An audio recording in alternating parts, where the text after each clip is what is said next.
দেখুন তাহলে বন্ধুরা, এই যে ধনেপাতাগুলো একেবারে ঝিরিঝিরি করে কেটে নিয়েছি, এখানে কাঁচামরিচ একটু কেটে নিয়েছি, গাজরটাও একেবারে ঝিরিঝিরি করে কাটতে হবে, সত্যি একেবারে ছোট ছোট করে। দেখবেন মানে কাটার একটা সিস্টেম আছে কিন্তু।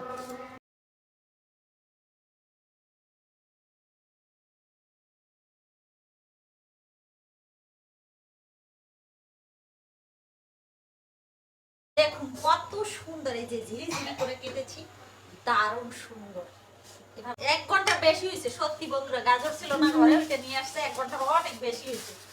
তো এই দেখুন ফুলে ফেপে একেবারে এক হয়ে গেছে।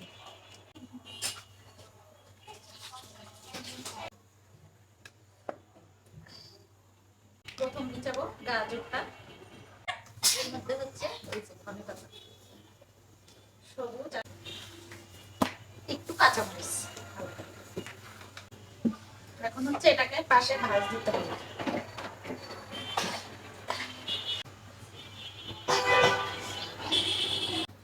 হয়ে গেল।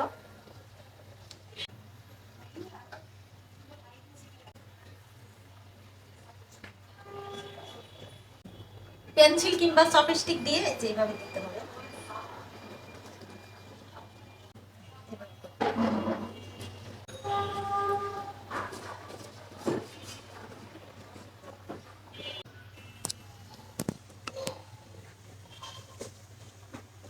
দারুণ দারুণ,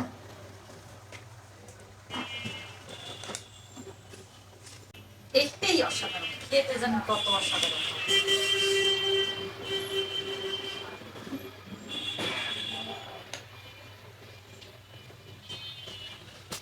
কত সুন্দর দেখতে, এটা খালি ফুললে দেখবেন যে কেমন দেখায়। চলুন তাহলে রান্না করে। তো আমি জল আগে বসিয়ে রেখেছিলাম, ভাতটা উঠেছে, এটা একটু তেল দিয়ে চালিতে দিয়ে দেবো।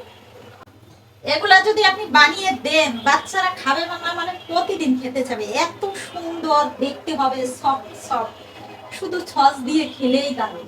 আজকে যে কি বানিয়েছি মানে অসাধারণ, নরম সফটি। বড় বানালেই বেশি সুন্দর দেখায়, আমি মনে করছি ছোট বানালে না, বড় বানালেই দারুণ। এই দেখুন তো,